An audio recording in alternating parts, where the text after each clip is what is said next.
নমস্কার বন্ধুরা, সম্পার কিচেনে আপনাদেরকে স্বাগত। আপনারা কেমন আছেন? আশা করি ভালো আছেন। আমিও খুব ভালো আছি। এখন খুব ঠান্ডা পড়েছে, তাই আমি টমেটো ভরা তরকারি বানাচ্ছি। কেমন করে টমেটো ভরা তরকারি বানাতে হয় দেখুন। আমি টমেটোগুলো একটা ছুরির সাহায্যে সবই অংশটা, ভিতরের অংশটা সব বের করে নিচ্ছি। বার করে আমার হয়ে গেল। এর মধ্যে পুর ভরে দেবো। তো কড়াইয়ে তেল গরম করছি, কড়াইয়ে তেল দিয়ে দিলাম। এরপর দিয়ে দেবো কুচনো আদা কুচি আর লঙ্কা কুচি দিয়ে দিচ্ছি। তারপরে আদা কুচি লঙ্কা কুচি দেওয়ার পর হালকা ভেজে নেওয়ার পর একটু সামান্য নুন দিয়ে দেবো।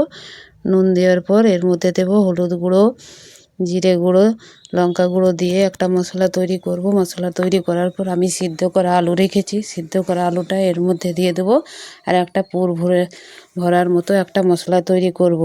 মশলাটা খুব ভালো করে কষে নিচ্ছি। তারপরে এটা টমেটোর ভিতরে ভরে দেব। আর একটা পনিরের টুকরো নিয়ে গ্রেট করে দিলাম। পনির দিলে খেতে কিন্তু খুব ভালো লাগে। আপনারা এমনি ঘরে বানিয়ে খাবেন, দেখবেন খেতে ভালো ভালো লাগবে। একবার আমার মতন বানিয়ে খাবেন টমেটো ভরার তরকারি। দেখুন আমি পনিরটা দিয়ে ভালো করে একটা মশলা তৈরি করে নিলাম। এটা আমি টমেটোর ভেতরে ভরে দেব।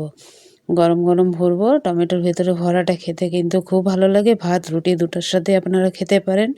দেখুন আমি টমেটোর ভেতরে ভরছি। একটু গরম আছে, গরম লাগছে, ঠান্ডা হতে অনেক টাইম হবে, তাই গরম গরমে আমি ভরে দিলাম। আমার টমেটোগুলো ভরা হয়ে গেল। এটা যাতে বার না হয় তার জন্য আমি ময়দাটাকে একটু গুলে নিয়েছি জল দিয়ে, আর মুখগুলা বন্ধ করে দিয়েছি ভাজার টাইমে যাতে বার না হয়ে যায়। এরপর আমি টমেটোগুলোকে ভেজে নেব হালকা করে। তারপর আমি টমেটো ভরা তরকারি বানাবো। তাই টমেটোগুলো আমি ভেজে নিচ্ছি ভালো করে, খুব সুন্দর করে হালকা লালচে করে ভেজে নেব। তারপরে আমি টমেটো ভরার তরকারিটা আপনাদেরকে দেখাবো কেমন করে বানাচ্ছি। আমার ভিডিওটা কেমন লাগছে অবশ্যই কমেন্ট করে বলবেন আপনারা, আর লাইক শেয়ার করবেন। আমার টমেটো ভাজা হয়ে গেছে। এরপর একটা মশলা করব। কড়াইতে তেলের মধ্যে শুকনো জিরা, লঙ্কা আর গরম মশলা, গোটা গরম মশলা দিয়ে দিলাম। এরপরে আদা কুচি আর লঙ্কা দিয়ে দিলাম। তারপরে দিয়ে দেবো হলুদ গুঁড়ো, জিরে গুঁড়ো, লঙ্কা গুঁড়ো দিয়ে বেশ মশলাটাকে লালচে করে ভেজে নেব।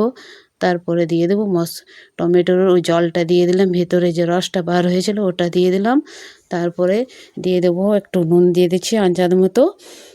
তারপরে একটু জল দিয়ে নিয়ে হালকা ভাজা ভাজা করে নেব যাতে তেলটা বার হয়ে যায়। তেলটা বার হলে হালকা জল দিয়ে দেবো, আর হালকা মিষ্টি দিয়ে দিলাম, একটু চিনি দিয়ে দিলাম। বেশি জল দেবো না কিন্তু টমেটোগুলো গলে যাবে, তাই হালকা জল দিয়েছি। আর লো ফ্লেমে ঢাকনা চাপা দিয়ে আমি টমেটোর তরকারিটা বানাচ্ছি। দেখুন কেমন হয়েছে অবশ্যই কমেন্ট করবেন।